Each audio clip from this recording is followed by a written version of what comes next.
모든 만물을 주의 섭리 가운데 운행하시고 역사하시는 살아계신 아버지 하나님, 오늘 저희들에게 은혜를 베푸시어 하나님께 예배할 수 있도록 축복하시니 감사를 드립니다.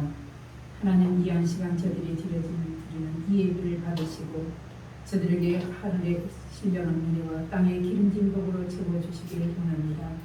날마다 하나님 저들에게 강건한 아버지 하나님의 정신과 강건한 육체를 허락하여 주시고 온전히 주님께서 주신 세상에서 감사하며 살 수 있는 저희들이 되게 하여 주시옵소서. 오늘도 하나님 이 나라와 이 민족을 주여 기억하여 주시옵소서. 불쌍히 여겨 주시기를 원합니다. 이 대한민국을 통해서 세계 만방의 복음을 전할 수 있는 성도들이 되게 하시고 또한 나가 있는 선교사들도 은혜를 베푸시어 바른 올바르게 말씀을 증거할 수 있도록 은혜를 베풀어 주시옵소서. 하나님, 전국의 아버지하며 코로나로 인해서 몸살을 앓고 있습니다. 이 지구촌 모두가 하나님 또한 몸살을 앓고 있습니다. 그러는 가운데서도 저들을 긍휼히 여겨 주시옵시고 이 아버지 전염병이 속히 아버지 하나님이여 종식될 수 있도록 은혜를 베풀어 주시옵소서. 하나님, 이 어려운 때를 주여 하나님 생각해 보게 하시고 돌이켜 내 자신이 어떤 생각을 하였는가 돌이켜 볼 수 있는 은혜의 시간이 되게 하여 주시옵소서. 오늘도 하나님여 주여 아버지 총독 느헤미야의 리더십을 아버지 하나님여 란 제목을 가지고 말씀을 선포하려 합니다. 성령 하나님 진도오시고 역사하여 주시옵시사 이 말씀 우리 심령에 떨어져서 많은 열매를 맺을 수 있는 옥토가 되게 하여 주시옵소서. 함께하지 못한 성도들에게도 은혜를 베푸시고 어디에 있든지 이 자리를 기억할 수 있는 믿음이 되게 하시고 때를 따라서 정말로 하나님의 신실한 귀한 일꾼들로 다설 수 있도록 축복하여 주시옵소서. 수고하는 손길들도 축복하여 주시기를 원하고 예수님의 이름으로 감사하며 기도하옵나이다. 아멘.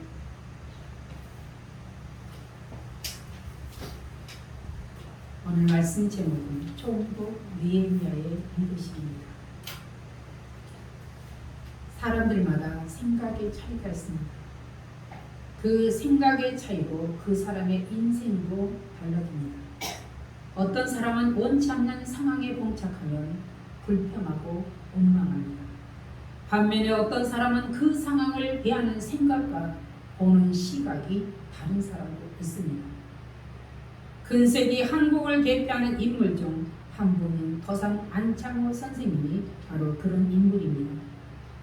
한국을 대표하는 안창호 선생의 학벌은 대단한 것이 아니라 선교사가 세운 중학교 2학년 중퇴가 전부입니다. 그는 하찮은 일이라고 해서 소홀히 하거나 대충 하는 일이 없었습니다. 매사에 충실했고 열심히 일했습니다.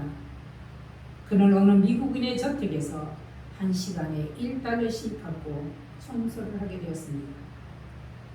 마치 자신의 집을 청소하듯 열심히 일하는 그의 모습을 베란다에서 내려다본 집주인은 그의 일하는 태도에 감동을 받았습니다. 청소가 끝난 후 집주인은 그에게 어느 나라 사람이냐고 물었습니다. 이 성실한 청년이 도대체 어느 나라 사람일까 궁금했던 것입니다. 이에 선생은 한국 사람이라고 밝혔습니다. 집주인은 처음에 약속한 임금에 50센트씩을 더하여 하루에 $12를 주었습니다. 이처럼 최선을 다해 자신의 맡은 바 일을 해내는 사람들의 모습은 아름다운 모습입니다. 이 아름다운 모습이 본문에 밝혀지고 있습니다. 맡은 일에 최선을 다하는 성실한 일꾼은 사회 어느 곳에서나 필요하겠지만 하나님의 영광을 드러내야 할 교회에서는 절대적으로 필요합니다.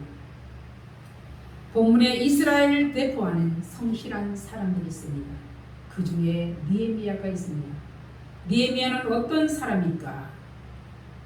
그는 어려움 가운데서도 어려움만 보는 것이 아니라 거기서도 희망을 보는 사람입니다. 그는 유대 정통신앙의 명문 출신 하가라의 아들인 평신도입니다. 그는 바벨로의 침공 때는 포로로 잡혀갔다가 바사왕 아닥다스다 제1세의 치하에서 술 맡은 간원으로 수상궁에서 일했습니다. 아닥사스 왕은 에스더를 왕비로 삼은 아수에로 왕의 아들입니다. 그러니 유다인과 전혀 무관하다고 할 수 없는 그런 상황입니다. 당시 왕의 술 맡은 간원은 상당히 영향력 있는 지위였습니다. 왕궁에서 술 간원으로 일하던 그가 어느 날 고국에서 사절단 일원으로 수상궁에 온 친척 하나니로부터 고국과 동족들이 겪는 참담한 상황을 전해 듣고 너무나도 슬퍼 울며 금식하며 기도하였습니다.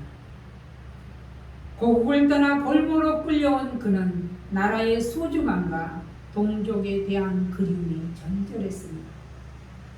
그는 안락한 궁정에서 왕을 모시는 왕의 가장 가까운 직근인 술간원으로 있었지만 고국 예루살렘 성이 해파되고 성문이 불살라졌다는 참담한 소식에 하나님의 백성으로서 이스라엘의 백성으로서 책임을 느끼고 눈물로 금식하며 나라와 민족을 위해 하나님께 도움을 구했습니다. 이 어려운 시대에 우리가 본받아야 할 바로 그 모습이 이 느헤미야의 모습입니다. 4개월 동안 지속된 그의 기도는 결국 하나님의 응답을 얻었고 안락한 궁중 생활을 마다하고 그는 왕의 도움을 받아 고국으로 돌아오는 기회를 얻었습니다.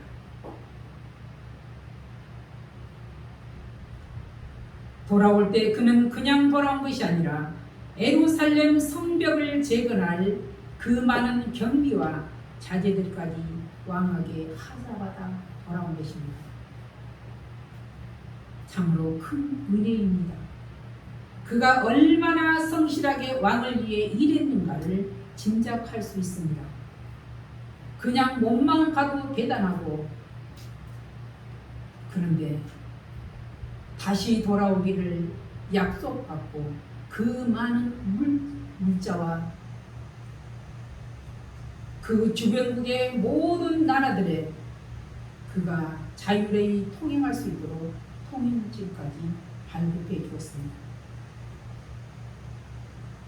그가 이같이 예루살렘 성을 보수하려는 마음은 그의 생각도 있었지만 절대적으로 하나님께서 그의 마음을 감동시켜 행하게 하신 일들입니다. 아무리 왕이 그를 잘 봤다 하더라도 예루살렘 성을 재건할 그 많은 물자들을 다 보낸다는 것 쉽지 않은 일입니다. 왜 하나님은 예루살렘 성 내에 있는 많은 사람들이 있는데 하필이면 멀리 수상국에 있는 느헤미야를 예루살렘으로 돌아오게 하여 성벽을 보수하게 하실까? 참 궁금합니다. 그런데 하나님은 사람이 아무리 많아도 믿음의 사람을 통하여 하나님의 일을 하게 하신다는 사실입니다. 바로 이전에 멀리 있는 느헤미야를 불러 하나님의 성벽을 일을 하게 하신 것입니다.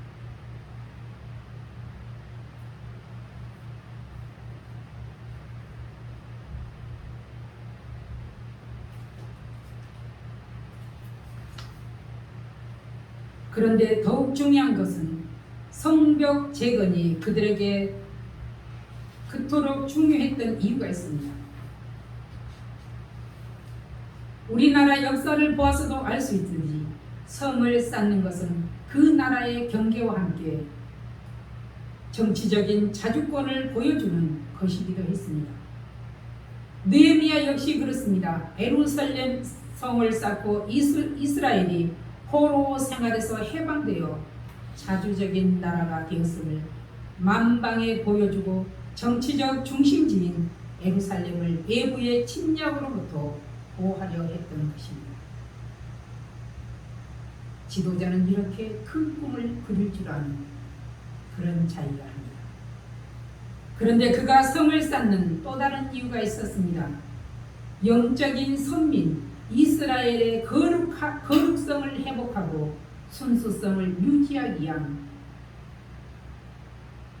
방법이기도 했습니다.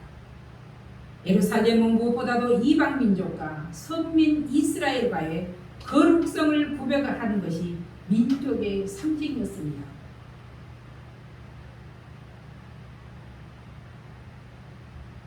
그렇게 성을 쌓음으로 이스라엘 선민과 이방 민족과의 경계를 상징했습니다.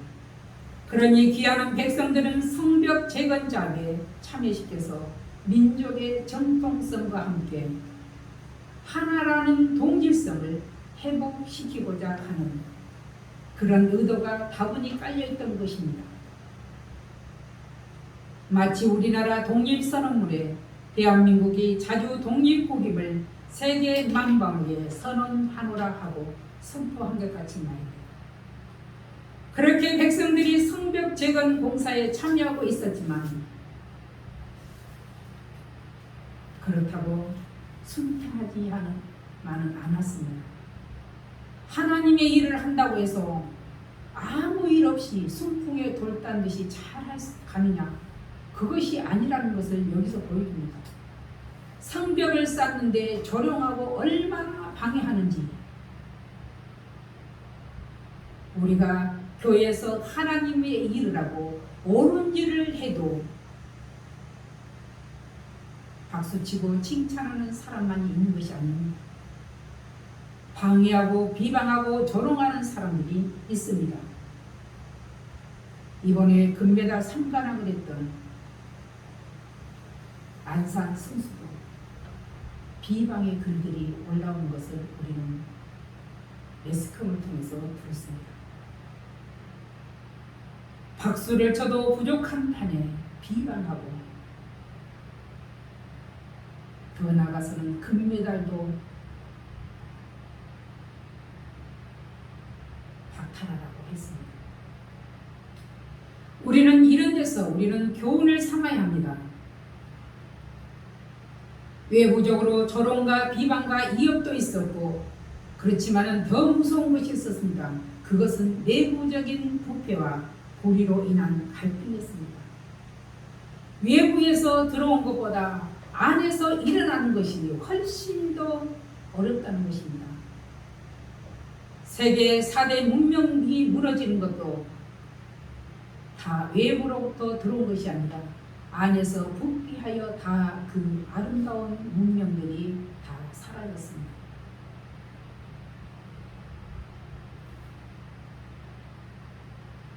느헤미야는 갈등의 골이 깊어가는 것을 그대로 둘 수 없어서 백성을 공의롭게 다스리되 먼저 가난한 자들의 갈등의 소리를 크게 반영시켰습니다. 지금 우리들이 살아가는 사회는 어떻습니까? 가난한 자의 소리를 크게 반영하는 것이 아니라 잘 살고 힘 있는 사람들의 소리를 반영한다는 사실입니다. 그런데 느헤미야는 이처럼 가난한 자들의 소리를 반영했습니다. 그래서 하나님은 가난한 자의 부르짖는 소리에 귀를 기울이는 믿음의 사람 느헤미야를 총독으로 세우신 것입니다. 백성들의 불평의 소리는 무엇이었는가? 첫째는 경제 사정의 악화입니다. 우리가 2절에 보면 나와 있습니다.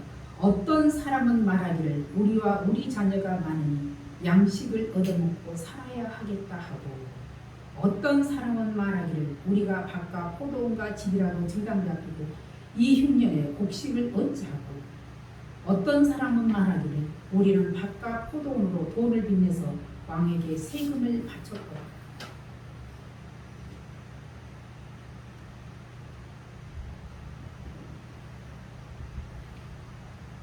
그 당시 중산층은 중산층대로, 가난한 사람들은 가난한 사람대로 다 이유가 있었습니다. 계속 흉년이 들자 먹고 살 위해서 다 이 밭도 내놓고 집도 내놓고 다 저당 잡히고 올라갔습니다.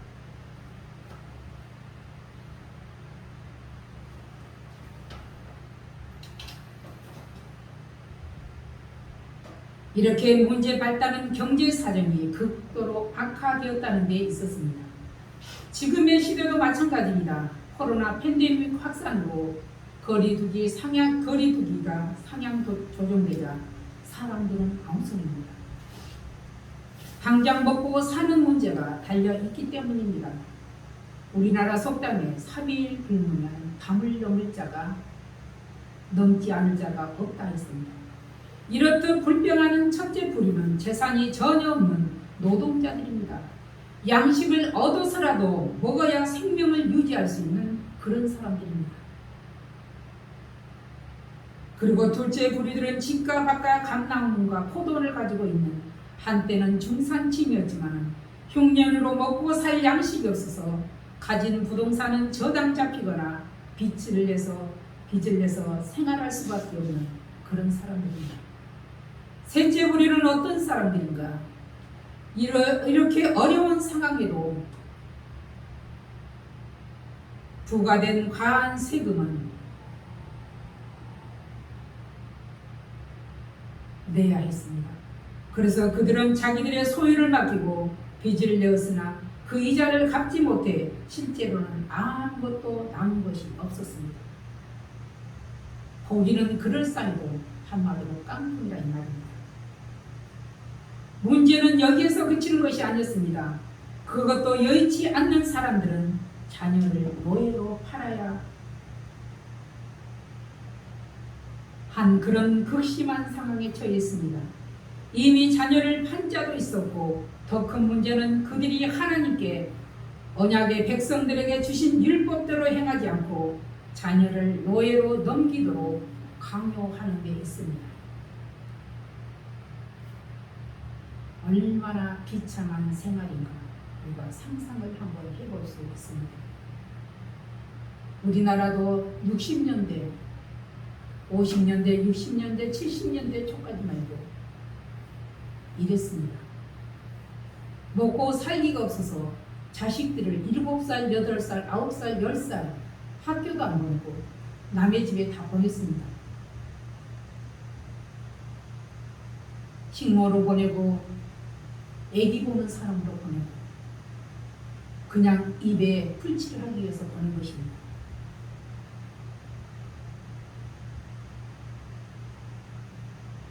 팔아버린 토지를 다시 살 수도 저당 잡힌 물건을 되찾아 올 수도 없는 그야말로 희망이라고는 전혀 보이지 않았습니다.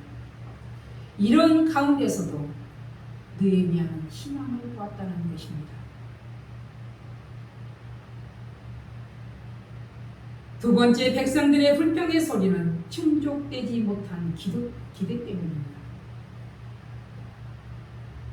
아무리 도와줘도 자기 기대에 미치지 못하면 불평합니다. 끌려갔던 백성들은 그동안의 포로 생활에서 부푼 기대를 가지고 고국으로 돌아왔습니다. 고국으로 돌아와서 그들은 고국으로부터 오랜 포로 생활에서 지친 몸과 마음을 위로받고 보상받고 싶었습니다. 그런데 돌아온 고국의 현실은 그들의 기대와는 달리 흉년으로 인해 가난과 배고픔과 시련이 그들을 기다리고 있었습니다. 저는 이 말씀을 통해서 우리나라 백성들이 해방이 되자 일본에서 만주에서 고국으로 돌아왔을 때 우리나라 고국이 바로 이렇지 않았겠는가 그런 생각을 해보게 됩니다. 거기에다가 계속되는 이주민으로 예루살렘은 급속도로 인구가 증가되자 따라서 주거와 식량난도 가중되었습니다. 이런 와중에서도 어김없이 세금은 납부해야 했으며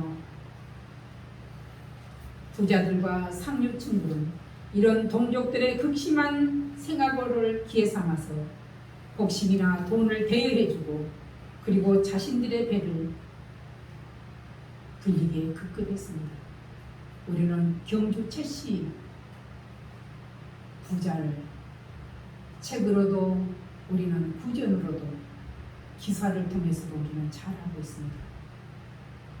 경주 최씨는 가뭄 때에 흉년이 들었을 때는 토지를 사지 아니하였다고 말했고, 그는 심리 안에 굶어 죽은 사람이 없도록 그는 어려운 때 곡식을 풀었다고 했습니다.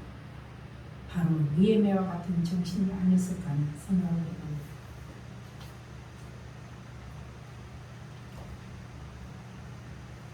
기득권층들은 더욱 배부르게 되고, 가난한 백성들과 수십 년 만에 돌아온 이주민들은 더욱 기근으로 허덕이는 현상들이 곳곳에서 일어났습니다. 급기야 도탄에 빠진 백성들은 이들을 향하여 불평과 원망을 공공연하게 쏟아냈습니다. 처음에야 그들에게 원망하기가 무서웠지, 이래도 죽고 저래도 죽을 바에 소리나 한번 해보고 죽자 할 때는 무슨 것이 없습니다. 당연한 일입니다. 이 소리는 느헤미야의 귀에도 들렸습니다. 이렇게 두다가는 유대 공동체 자체가 무너지는 것은 불을 보듯 뻔했습니다. 외부의 적들보다 더 위협적인 내부적인 갈등의 위기가 온 것입니다. 이런 상은 그 시대뿐만 아니라 이 시대도 마찬가지란 사실입니다. 우리는 이 코로나 팬데믹으로 인해 동남아 어려운 나라들이, 아프리카나 얼마나 많은 사람들이 죽어가고 굶어 죽어가고 있는가. 우리는 잠깐 매스컴으로만 봅니다. 세 번째는 백성들의 불평 소리는 가진 자들의 착취로 인해서였습니다.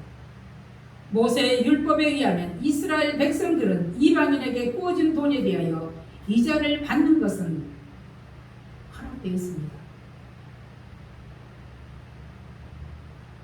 그런데 동족끼리는 돈을 빌려주더라도 채권자의 자세가 아니라 하나님께 받은 은혜를 감사하며 자비롭게 행해야 한다고 그렇게 말씀하고 있습니다. 이스라엘은 단순한 공동체가 아니라 이로는 하나님을 섬기며 하나님의 명령을 따라 형제들과 사랑의 교제를 나누어야 하는 신앙의 공동체였습니다. 그럼에도 그들은 자비를 행하기는커녕 동족끼리 이자를 고리로 취하고 동족이 이방인에게 팔리는 것도 묵과했습니다. 이런 습성은 그때도 지금도 인간들 세계에서 사용되고 있다는 사실입니다. 가진 자들은 더 많이 가지려고 법을 교미하고 이용해서 착취하고, 없는 자들은 생각 없이 있다가 있는 것까지 빼앗기는 이런 현상들이 자행되고 있습니다. 요즘 부자 나라는 돈을 주고서라도 백신 접종을 하라 하고, 가난한 나라는 맞을 기회조차 없습니다. 이런 사회 흐름은 지구촌 곳곳에서 일어나고 있다는 사실입니다. 돈이 곧 인생이요, 인생이 곧 돈이라는 사회적 흐름 속에서 요즘은 더더나도 주식 투자,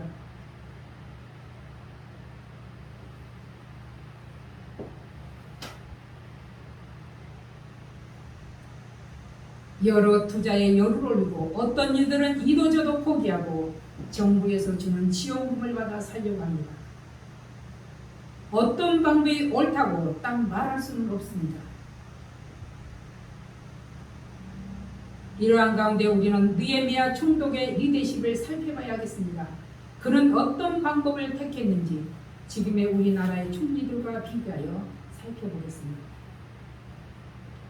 믿음의 사랑 총독 느헤미야는 그 어려운 와중에서도 백성들의 불평의 소리가 무엇인지 귀를 열어 들었습니다. 귀를 닫는 지도자가 아니라 귀를 열어서 백성들의 소리를 들었다는 것입니다. 그리고 백성들의 생활 형편을 정확하게 파악했습니다. 오늘날 정치 지도자들이 앞서서 마이크로만, 방송으로만 건지르하게 말하지, 과연 속속들이 생활 형편을 정확하게 파악하고 있는가? 그렇지 않다고 생각됩니다. 그리고 그는 무엇이 근본적인 문제인가를 진단을 했습니다. 내면은 그 원인이 상류 기득권층의 착취로 말미암아 원성이 가동되고 있다는 것을 알았습니다. 그런데 그는 결단을 내리기 전 기도했습니다. 그는 기도의 용장이었습니다. 그의 기도는 자신의 선한 행위에 대한 보상을 바라거나 자기의 자랑이 아니라 하나님의 언약의 백성들을 위한 희생한 일들을 기억하시고 오늘 자기에게 은혜를 베풀기를 그렇게 기도했습니다. 그는 개인적으로는 이미 하나님께로부터 큰 축복을 받은 사람입니다.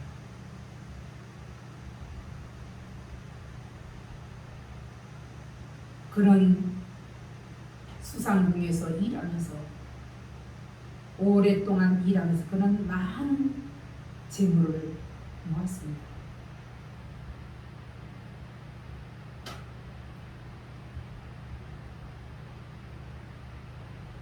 오직 그의 기도는 이 언약의 백성들을 회복시키소서 그들을 통하여 하나님의 영광을 드러내시기를 소원하는 그런 기도였습니다. 참으로 성숙한 신앙입니다. 하나님은 이러한 자를 위해 항상 방법을 준비해 놓고 기다리고 계신다는 사실입니다. 오늘을 살고 있는 우리도 나라와 사회를 위해 느헤미야처럼 기도해야 하겠습니다. 하나님은 분명 우리에게 나라와 민족과 이 사회를 위해서 기도하고 축복하고 있는가 물으실 것입니다. 느헤미야가 이 문제를 해결하기 위하여 기도한 후 실천한 방법은 첫 번째, 기득권층의 처사를 엄중하게 책망했습니다. 엄중하게 그들에게 책임을 물었다는 것은 대단한 일입니다. 요즘 정치하는 사람들 보면 말이 이랬다 저랬다 변합니다. 왜? 요즘은 녹음을 잘하고 영상자료들이 남아있어서 한치의 거짓도 말할 수가 없습니다. 눈치 보는 시대입니다. 그런데 느헤미야는 정치 지도자들과 사회 각계 각층의 지도자인 기득권층을 향하여 책망하는 쓴소리를 했습니다. 이렇듯 지도자의 말에는 권세가 있어야 함을 다시 한번 깨닫게 됩니다. 보통의 사람들은 강자 앞에서는 약하고 약자 앞에서는 강합니다. 그런데 느헤미야는 일찍이 이방인의 손에 팔린 가장 약자 중에 약자인 형제들을 자기 재산을 털어 찾았습니다. 그렇게 했기에 느헤미야는 기득권층을 향하여 하나님을 경외하는 태도로 처신해야 되는 신앙인의 원리를 당당하게 제시하는 것입니다. 여기서 그치는 것이 아니라 제사장을 통해서 하나님의 말씀을 가르치게 하여 율법의 회복과 함께 말씀에 대한 준행으로 온전한 생활을 하도록 하였습니다. 우리도 때로는 쓴소리를 들어야 합니다. 그 쓴소리를 통해서 자신을 성찰해야 합니다. 그리고 신앙인의 생활 원리로 돌아가야 합니다. 느헤미야가 백성들을 위하여 그토록 헌신과 희생을 아끼지 않는 가장 본질적인 이유가 있습니다. 하나님을 경외하는 사람이었기 때문에 그렇습니다. 하나님을 경외하는 그는 자신의 권세가 하나님으로부터 부여되었음을 알았습니다. 권세자들은 약자를 위해 군림하려는 유혹을 스스로 물리친과 동시에 약자들을 위한 삶을 살아야 합니다. 이것이 진정한 지도자의 리더십입니다. 둘째, 총독 느헤미야는 이자를 돌려주거나 채무를 탕감해 주도록 지시했습니다. 11절 우리 같이 한번 읽어봅니다. 11절. 그런즉 너희는 그들에게 오늘이라도 그들의 밭과 포도원과 감나무가 집이며 너희가 구워준 돈이나 양식이나 새 포도주나 기름의 100분의 1을 돌려보내라 하였더니 그들이 말하기를 우리가 당신의 말씀대로 행하여 돌려보내고 그들에게서 아무것도 요구하지 아니하리라 하기로 내가 제사장들을 불러 그들에게 그 말대로 행하겠다고 맹세하게 하고. 느헤미야는 주동 면밀했습니다. 그냥 말로만 그쳐지는 것이 아니라 당시 재판관과 재판장인 제사장들을 통해서 다짐을 받게 하고 그들 앞에서 고백하게 했습니다. 그들이 그럴 수밖에 없는 이유가 있습니다. 먼저 느헤미야는 바벨론 제국에서 이방인의 손에 팔린 동족들을 자기 재산을 털어서 속량시켜 이스라엘로 데려왔습니다. 그들을 속량시켜 이스라엘로 데려오기 위해서 자신의 재물을 아끼지 않았다는 사실입니다. 이것을 기득권적이 모를 리가 있냐 이 말입니다. 그는 고국에 돌아와서도 많은 사람들을 대접하고 섬겼습니다. 그는 하루에 소를 한 마리씩 잡고 양을 얼마를 잡고 닭을 얼마를 잡았다고 오늘 본문에 나와 있습니다.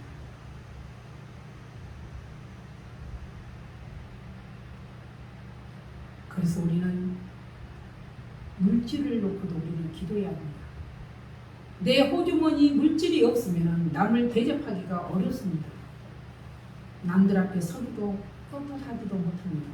혹시 돈 들어갈 곳이 있을까 싶어서. 그래서 우리는 물질을 구하되 하나님 내가 당당하게 남을 위해서 쓸 수 있도록 그렇게 기도도 해야 합니다. 이처럼 우리는 느헤미야와 같이 세상의 율법의 기준을 드러내는 것이 아니라 하나님의 율법을 기준하여 해결하는 의지가 있어야 하겠습니다. 바로 느헤미야는 하나님의 율법을 기준으로 해결하려는